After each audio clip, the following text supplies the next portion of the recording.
Prestem muita atenção ao que vou dizer hoje, porque isso não será apenas uma análise superficial, nem serão apenas cenários hipotéticos. Agora estamos vivendo a contagem regressiva para uma grande guerra que está por vir, uma guerra cujo início já foi determinado com precisão. Poucos neste mundo sabem dessa verdade. O que está acontecendo hoje na Europa não é coincidência. Essa militarização, esse recrutamento, esses abrigos, o medo espalhado pela mídia, a contradição nos discursos, nada disso é por acaso, mas sim uma preparação psicológica para uma grande guerra que está por vir. E hoje, o que nos vendem como uma paz próxima na Ucrânia é apenas uma ilusão. Tudo isso é uma grande farsa política feita pela Europa para ganhar tempo e adiar o início da guerra para, depois de 2028, como isso acontece e por quê? Vamos explicar tudo em detalhes hoje. Fiquem conosco.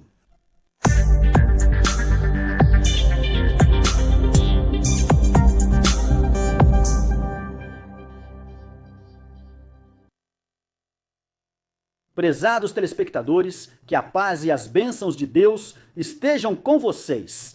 Bem-vindos a mais um episódio da nossa série de programas de opinião.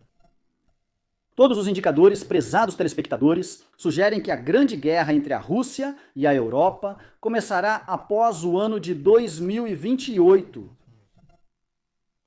E quem hoje escreve para mim nos comentários que essa guerra não vai acontecer, que estou apenas assustando os seguidores, e assim por diante. Chegará o dia em que vocês dirão, realmente Uthman bin Jalloun disse isso há um tempo, e hoje negamos, isso serve para todos. Todos os líderes da Europa dizem que a vitória da Rússia na Ucrânia representará uma derrota estratégica para a Europa hoje.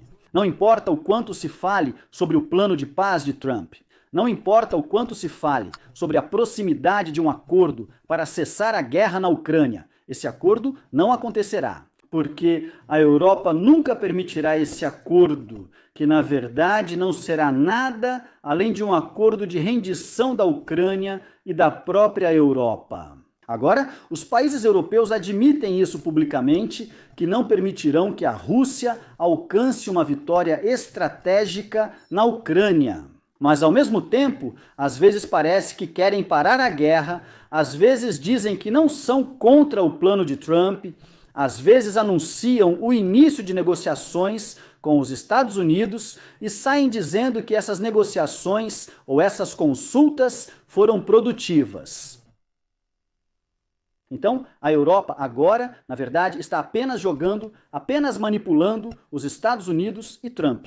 O que todos devem entender hoje é que a Europa agora só quer ganhar mais tempo antes de anunciar o início da grande guerra contra os russos. O presidente da Hungria, Viktor Orbán, revelou em uma de suas declarações recentes, com toda franqueza, com toda clareza, que os líderes europeus decidiram iniciar uma guerra contra a Rússia até 2030. A data foi definida pelos europeus, mas não há garantia de que a guerra ocorrerá nesse prazo. Claro, o ritmo em que o mundo está indo hoje aproxima muito essa data. Hoje. O mais provável de tudo, ou seja, o mais provável é que essa guerra aconteça entre 2028 e 2030. A Europa agora está tentando ao máximo adiar o início dessa guerra por dois motivos. O principal motivo é que ela aguarda as eleições presidenciais dos Estados Unidos em 2028. Ela vive na esperança de que haja uma mudança na administração americana e que o governo dos Estados Unidos volte para os democratas. E assim, os Estados Unidos voltariam ao seu compromisso histórico, ou seja, de proteger a Europa. E assim, a Europa garantiria o quê? Uma participação americana nessa guerra, como ocorreu na Primeira e Segunda Guerra Mundial.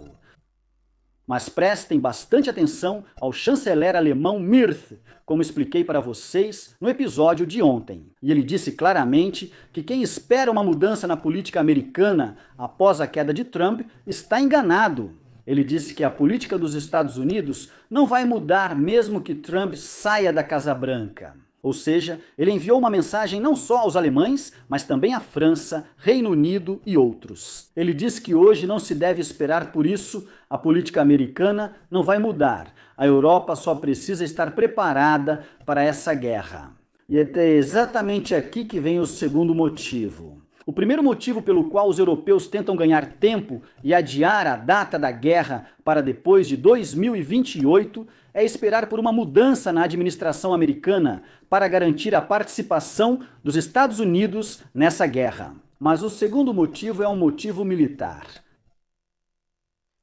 A Europa, agora, como todos percebem, está passando por uma grande militarização. Não se fala de outra coisa na Europa hoje, além da Rússia, Ucrânia, guerra, exército, armas. A Rússia vai atacar a Europa. Toda a conversa na Europa é sobre questões militares. Agora, a Europa está reforçando seus exércitos, se preparando para o recrutamento obrigatório, preparando abrigos subterrâneos, armazenando armas, armazenando munições, reforçando os mecanismos de transporte de armas de um país para outro, o que hoje é chamado de Schengen militar. Mais do que isso, agora estão preparando psicologicamente os povos europeus para aceitar o cenário de guerra contra a Rússia. Estão preparando psicologicamente os povos europeus para aceitar o que está por vir, esse cenário futuro, para aceitar a ideia de que a guerra contra a Rússia se tornou inevitável e não há como escapar dela. Por que tudo isso? Isso não é aleatório? Esse é um preparo real que todos devem levar a sério hoje. O presidente russo, Putin, disse claramente: ele afirmou que a guerra contra a Europa nunca será como é na Ucrânia, ou seja, será uma guerra nuclear. Então, todos devem prestar atenção aqui, porque alguns, ao ouvirem que a próxima guerra será nuclear, vão pensar que o cenário de Hiroshima vai se repetir na Europa, em alguma cidade europeia. Vão achar que haverá cidades na Europa que serão completamente destruídas. A capital, Paris, desaparece. Mas, na verdade, esse cenário pode acontecer, mas como uma última solução, como a última fase das etapas da guerra lá. Na Europa, mais de 7 milhões de russos vivem na Europa. 500 mil deles vivem na França. Outro 500 mil vivem na Alemanha. E mais 500 mil vivem no Reino Unido. Então, qualquer míssil nuclear que atingir as capitais desses países levará consigo, quero dizer, milhares de russos. Esse cenário, como última solução, nenhum país quer esse cenário, nem mesmo a Rússia quer esse cenário. Mas a guerra nuclear que está sendo discutida hoje é uma guerra com armas nucleares táticas. O míssil nuclear tático não destrói uma cidade inteira, mas destrói uma base militar completa com tudo o que há nela. Destrói cidades militares inteiras, destrói uma zona industrial militar completamente.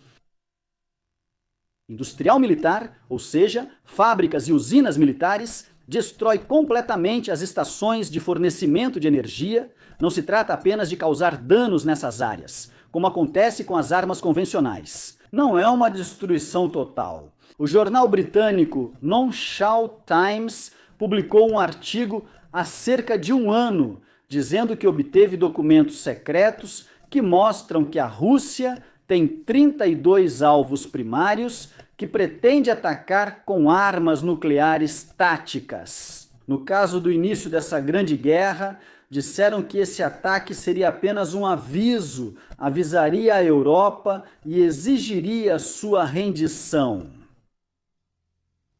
E como eu disse, esses alvos eram definidos como bases militares, locais de radares, estaleiros de construção de submarinos e navios de guerra no Reino Unido, além de alguns portos franceses. Quem mora perto dessas instalações militares e energéticas na Europa estará realmente ameaçado, estará realmente em perigo, pois a Rússia vai atacar com mísseis nucleares táticos apenas como um aviso, como um alerta dela. Então aqui teremos duas opções. Ou a Europa se rende nesse ponto ou responde da mesma forma. Essas coisas são lógicas, são conhecidas, ou seja, também lançar um ataque nuclear tático. Se houver essa resposta, isso significa entrar numa escalada perigosa, entrar na fase final em que as cidades e capitais serão totalmente alvo. Por que estou dizendo isso? Aqui, bem aqui, voltamos ao segundo motivo pelo qual a Europa está adiando o início desta guerra para depois de 2028. Por quê? O motivo é a Europa. Esses países nucleares na Europa, França ou Grã-Bretanha, carecem de armas nucleares táticas, ou seja, armas nucleares que têm capacidades destrutivas baixas, podem destruir apenas uma pequena parte da cidade, podem destruir completamente apenas uma base militar. Então, o míssil nuclear tático deve ter sua potência nuclear limitada entre 10 e 50 quilotons. Entre 10 e 50 quilotons. Mas o míssil nuclear, que a França diz classificar como tático e do qual possui 60 hoje, tem uma potência que varia entre 150 e 300 quilotons. Esse poder é muito grande, capaz de destruir uma cidade inteira. A Rússia diz que esse poder não é tático, que esse míssil não é tático, que esse míssil é estratégico. Ou seja, se a Europa responder à Rússia com esse míssil, a Rússia então responderá com mísseis nucleares estratégicos, né? E não táticos, o que significa que vai apagar completamente as cidades europeias. Então a Europa agora está em uma verdadeira enrascada. Por quê? Porque ela não possui esses mísseis nucleares táticos, não conseguirá controlar o rumo dessa guerra para que ela permaneça apenas nesse nível tático. Ou seja, para que todos entendam, se a Rússia atacar a Europa com um dos mísseis nucleares táticos, ela vai atingir apenas as instalações militares. Milhares serão vítimas em um só ataque, mas serão militares, não civis. Mas se a Europa responder a esse ataque, ela vai usar uma arma que certamente causará milhares de vítimas civis, porque é uma arma estratégica e não tática, na verdade. E isso fará com que os russos usem esse incidente como pretexto. Então todas as cidades, todas as capitais europeias, como Paris, Londres e assim por diante, serão destruídas. Esses países europeus, França e Grã-Bretanha, planejam todos os cenários antes de entrar em qualquer guerra. Eles não querem uma guerra nuclear total, porque sabem que vão perder essa guerra. Eles querem que essa guerra permaneça nuclear tática. Por quê? Isso, se virasse uma guerra nuclear total, a vitória dos russos seria inevitável, mesmo antes de começar. Porque, em primeiro lugar, a Rússia, ela tem territórios vastos, sendo difícil destruí-la totalmente, enquanto França e Grã-Bretanha, menores e com grandes cidades próximas, são mais fáceis de serem atacadas e destruídas rapidamente. O segundo motivo é que o arsenal nuclear dos russos ultrapassa 5.400 mísseis. Hoje ela tem mais de 1.700 mísseis prontos para serem lançados. Esses mísseis estão prontos e são capazes de destruir o mundo inteiro, não só a Europa. Enquanto isso, França e Grã-Bretanha juntas mal têm cerca de 500 mísseis nucleares. Então, se falarmos sobre uma guerra nuclear estratégica, isso significa que a Rússia já está vitoriosa antes mesmo do início dessa guerra. E os europeus sabem disso muito bem. Então, o que eles querem? Estabelecer regras para essa próxima guerra, da mesma forma que hoje estão estabelecendo regras para essa guerra na Ucrânia, de modo que eles estabeleçam um limite para que essa guerra na Ucrânia não se transforme em uma guerra destrutiva que destrua tudo. Eles sabem que a Rússia tem capacidades destrutivas enormes. Se quisessem incendiar a capital, por exemplo, completamente, poderiam fazer isso. Quer dizer, em uma única noite. Então, os europeus provocam uma guerra e estabelecem regras para ela. O mesmo aconteceu na Grande Guerra. Eles também quiseram impor regras para essa guerra, de modo que a próxima guerra não ultrapasse o limite das armas nucleares táticas apenas. E para ultrapassar, e para que a Europa não ultrapasse esse limite, ela precisa dessas armas nucleares táticas, e por isso precisa de tempo. Então, hoje, ela tenta ao máximo garantir que essa guerra na Ucrânia continue até que chegue essa data marcada para 2030. Ou talvez, depois de 2028, então o exército ucraniano interviria na Ucrânia primeiro para decidir a batalha. Os europeus acreditam que com essas armas vão vencer a Rússia e farão com que a Rússia se ajoelhe ou se renda. Então, a questão está ligada a esses dois motivos, como eu disse, ou seja, esperar a mudança da administração americana ou, consequentemente, arrastar os Estados Unidos com eles para essa guerra. E, ao mesmo tempo, a Europa teria conseguido armas nucleares táticas suficientes para fazer a Rússia se ajoelhar. Mas a declaração do chanceler alemão, Merz, de que a política americana não mudaria com a queda de Trump, deu um sinal claro para a França e o Reino Unido de que eles deveriam abandonar esse objetivo e se concentrar apenas em possuir armas nucleares convencionais suficientes. Os Estados Unidos não vão lutar com eles, mesmo que Trump saia da Casa Branca, porque todos nos Estados Unidos hoje são contra essa grande guerra. Não há nenhum tolo que possa entrar nessa guerra contra um lado que possui mais de 5.000 mísseis nucleares estratégicos, capazes de apagar Washington, Nova York e várias outras cidades. Então, quem está lá? Isso tudo por quê? Por causa da França ou por causa da Grã-Bretanha? Quer dizer, por causa de um lado fraco que já não tem mais grande influência. Então, Trump sabe disso muito bem, por isso ele estabelece a estratégia de segurança nacional. Até falamos sobre isso em episódios anteriores. Ele colocou essa estratégia focando primeiro na América Latina e depois na região do Pacífico. Ele deixou a Europa de lado, não deu nenhuma atenção para a Europa. Trump conhece muito bem esses planos, sabe muito bem que essa guerra está chegando. Por isso, ele quer afastar essa guerra o máximo possível. Fora dos Estados Unidos da América e países vizinhos, ele busca garantir o fornecimento de energia e tecnologia dessas nações. Ele quer controlar o petróleo da Venezuela, porque a extração de petróleo nos Estados Unidos começará a diminuir a partir de 2027 e depois disso começará a cair gradualmente. Os Estados Unidos vão precisar de petróleo de outros países. Hoje, vários relatórios dizem que, em 2030, talvez os Estados Unidos fiquem sem petróleo, pelo menos em grande parte. Ela vai precisar de quantidades muito grandes de petróleo do exterior. Por isso, ela quer controlar o petróleo da Venezuela.